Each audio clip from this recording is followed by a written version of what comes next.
mobile social accountability monitoring. That's MobiSAM. That's what MobiSAM stands for. And MobiSAFAs also relating to citizen engagement, but with a different kind of focus.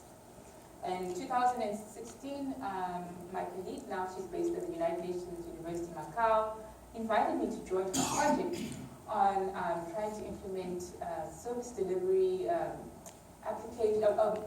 service delivery reporting application to support that two-way communication between government and citizens. So we will always have these protests, and they seem to just increase and increase. And there's something that a colleague, a fellow researcher from the American Institute talked about, how there's now this term called the smoke that calls. Okay, so citizens are frustrated about lack of service delivery, and the best way they can actually communicate with government that they believe is through protests, which can become destructive and actually don't result in long-term changes.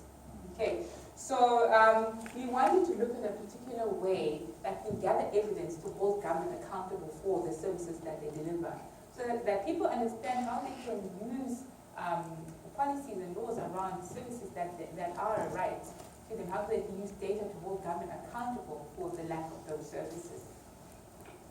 So if you think about when you are faced with a particular service issue, you report it through the various approaches that are available, whether it's the front desk, by telephone call, and so on. But what tended to happen is you usually report it as an individual.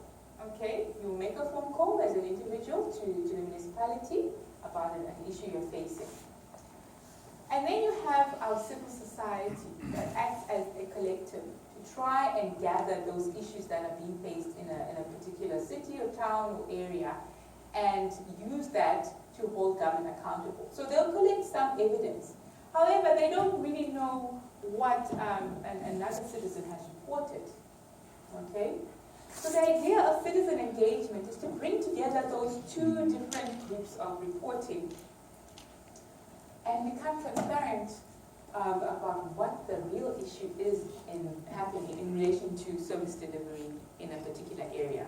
And that's where MobiSAM comes into play, because it actually acts as a platform that allows citizens, individuals, as well as collective groups and civil society, like the GRA, to see what is really happening in our town and what is the severity of it. So that when budgeting and planning has to happen around service delivery in a particular city or town, they know that there's a need for changing the infrastructure around sewage. They know that there's a need for changing infrastructure around water service delivery because of the many reports that are emerging from it.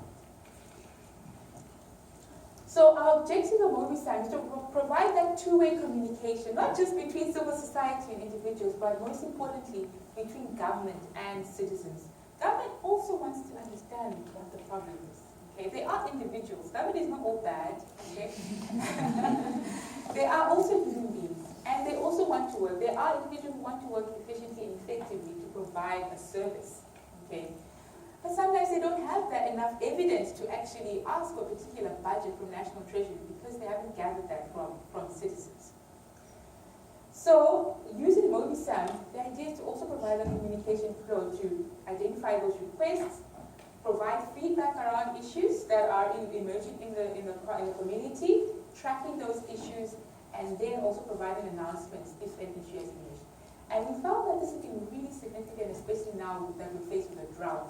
Addressing so many leaks that have actually been existing in the municipality.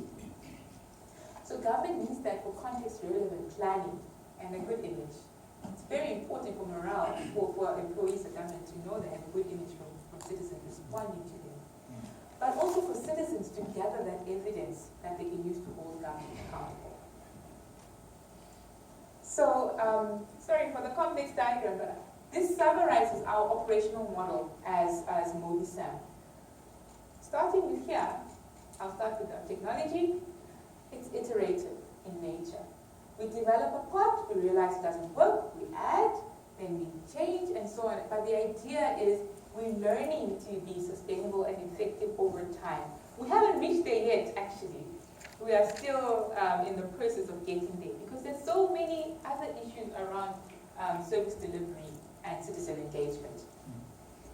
And given those issues, there's a need to build government responsiveness and the capacity and citizen engagement capacity, because they have to get used to understanding the value of giving feedback to citizens and how they can leverage off that data through analytics to provide planning.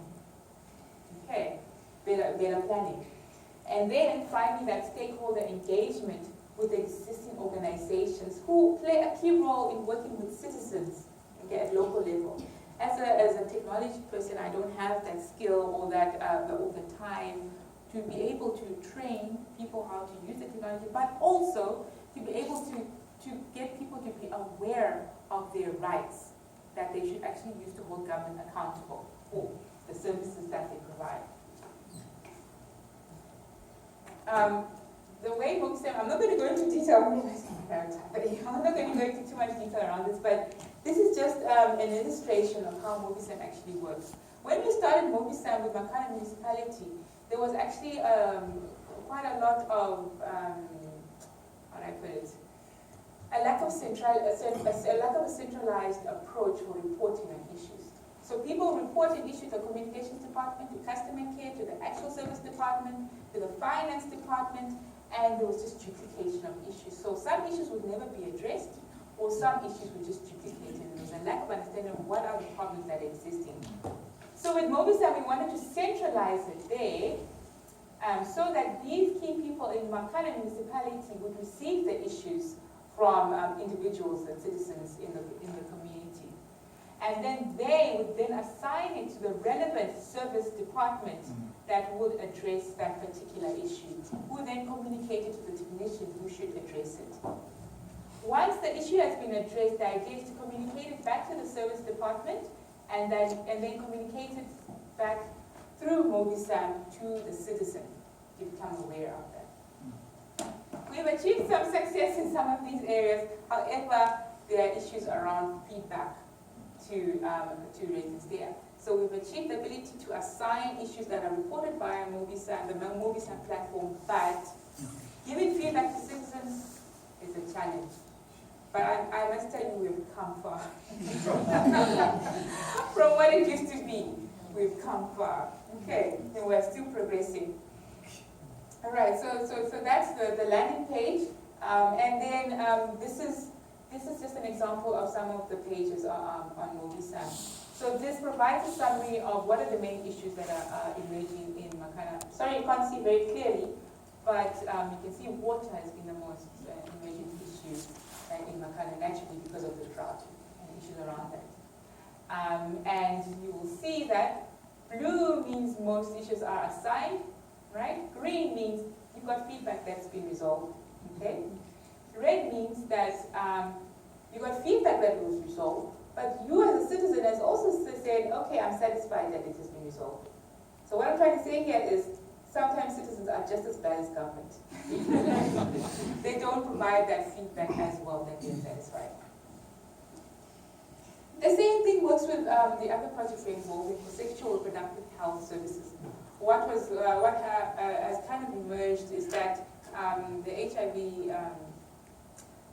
is becoming more and more prevalent, especially in sub-Saharan Africa and especially among adolescent youth. When I'm talking about adolescent youth, I'm talking about children as young as 10 years old. Okay. So it's actually quite a big worry globally around the spread of HIV.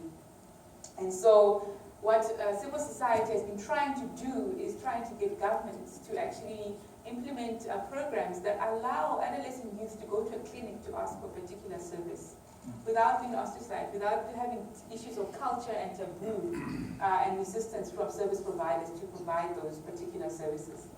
So they told government that this is still an issue. Many adolescents still do not have access to services. But government asked them, well, where's the evidence that this is the case? Okay.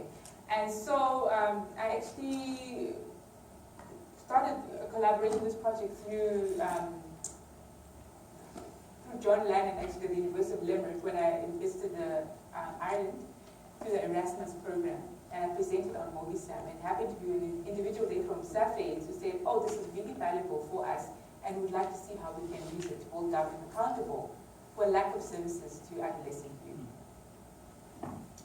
And so what was quite interesting about this particular project is different. Here in Makana, we are managing the program, but what we are learning from this particular program is that SAFE is much more involved in building awareness around rights of adolescent youth, as well as partnering with NGOs in 6 countries on how they can effectively implement social accountability monitoring programs.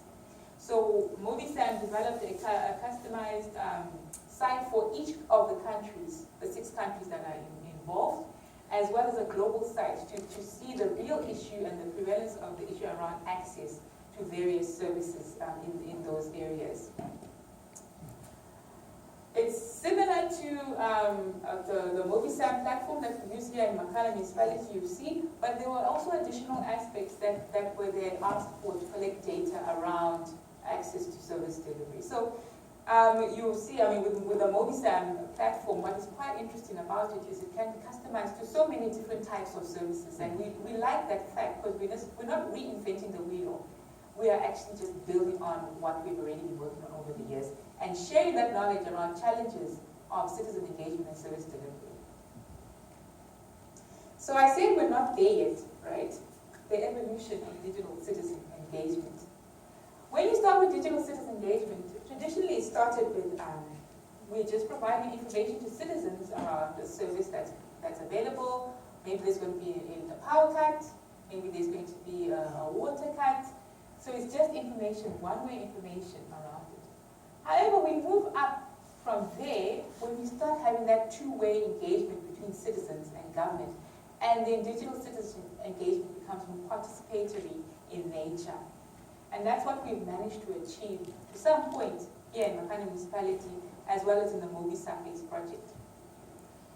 But from there, we also want to get people, citizens, to communicate and collaborate with government and get involved in those budget processes, those IDP processes that determine what is really needed in your particular wards, in your particular communities in relation to services.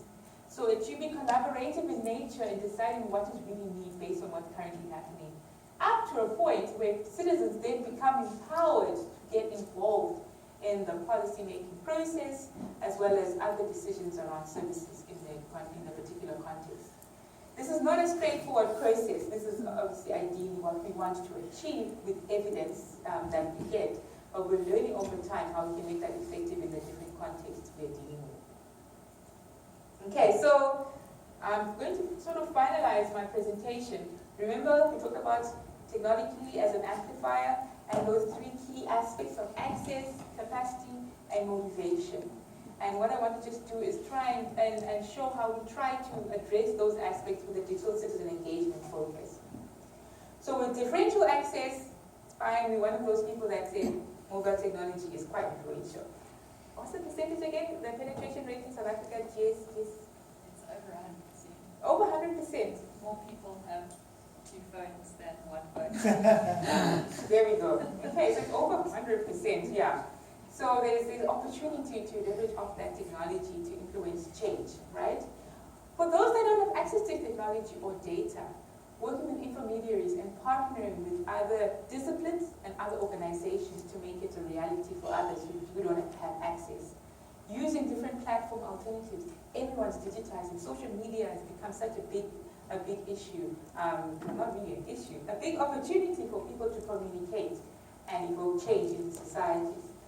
But there are challenges around the governance of how these are actually implemented and used in organizations, which you should not take for granted.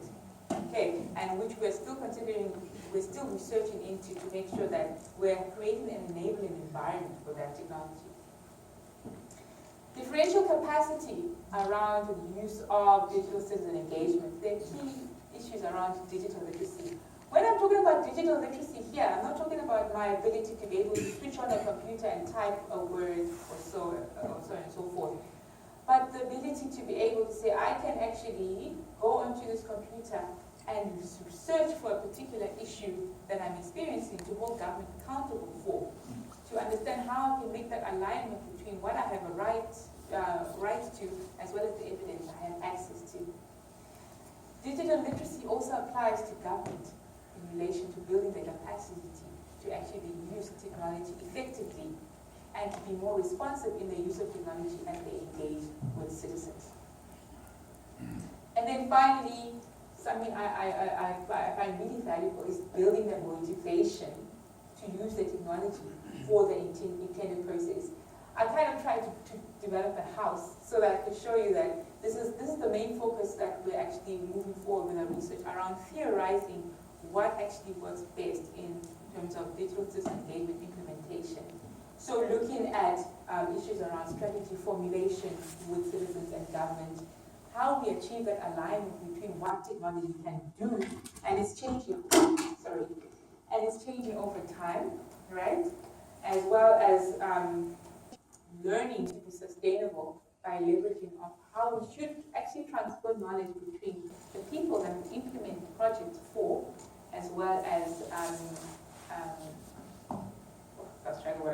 how we should transfer knowledge to the people that we implement projects for, as well as learn from them as well to teach us how projects should be implemented in their particular context.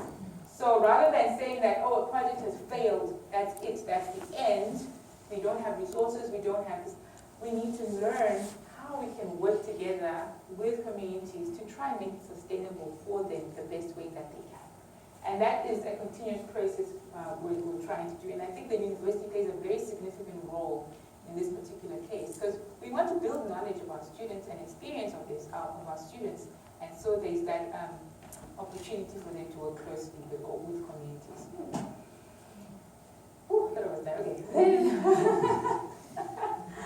I didn't get a chance to talk about my involvement with National Treasury. That is a whole different topic on its own. But what I wanted to point out was MobiSam looks at small data, because we're working locally with individual reports in particular communities. But then, when we look at open data, that's national level data that National Treasury is providing open access to around the purchase of particular services, around procurement services. How do we align the decisions that they made at national level with the reality of what's happening on the ground? And the Department of Monitoring and Evaluation has actually struggled to try and get that key alignment in place. So that's a future potential use of MobiSam going forward. Right, so where to from here to finalize? Where to from here? Passing on the pragmatist baton. So as I said, as a researcher, it is not easy to be a mom, a researcher, and a teacher. So I really had a passion to understand what was really happening on the ground. What were my students experiencing? How could I actually implement something new that they could learn from, but also something that could actually address some of the challenges around that? So I want to pass on the baton to younger academics to actually carry on this process, to carry on volunteering their time to understand the real challenges that are happening within our context. And now I move to a point where there's a lot of research to build on local theory. And I say fighting for local theory, because what's currently happening is the global north, I don't like global north, global south, that's the best way to describe it nowadays. The global north is the one that's leading in the ICT field, which is quite strange, so the UK and the US. Yet, we are the ones who are living within these particular contexts, and we're not leading in that area. Up to the point that sometimes our voices kind of get silenced in those particular spaces where we try to say, actually, this is how you should do research when you come to South Africa, when you come to Dwesa, when you deal with these communities. So I want to now take that time to build theory around that and try to enable a sustained university service model, which we've learned from MobiSam. So I'm hoping I'll pass on the baton to my other colleagues in the department, my young colleagues like Gugu sitting there, and Ingrid sitting there, potentially Kelly, okay, to carry on this particular service model as a university. Okay. To end, I want to thank my family for provided the kind of support that I needed. It's not easy to be a mom and also to try and achieve what I need to achieve. I also want to take the time to also thank my research team. There are too many to name here, but you know yourselves, and all this would not have been possible without you. I thank the person who nominated me. I don't know who it was, but thank you for actually recognizing the work that we do. And I do not work alone at all. I work as a team. I also want to thank my mentors, Dr. John Lannon from the University of Limerick, who actually introduced me to the field of ICT4D and supported me in actually expanding my understanding. Ms. Brenda Mallinson isn't here with us anymore, but she was one of the people that supervised me with Professor Desiri in ICT4D. Thank you for supporting a very strange topic in information systems when it was dominated by the business context. Thank you for supporting me there. Professor Alfredo Pezzoli also isn't here, but he introduced me to the realities of working in these particular contexts to inspire me. And Dr. Craig Foster, who actually was my mentor as an immersion academic when I was in the CRESP program. He pushed me and pushed me and pushed me and believed in me. So thank you to those particular people. Thank you to my partners. I mentioned all of them. Thank you finally to Dr. Mabizela for this award, and to Rose University for supporting me. I don't think I could have got the same support in other universities, and I know that from people I've worked with. And thank you to the IS department in giving my weird ideas, supporting my passions, all the way. Thank you very much.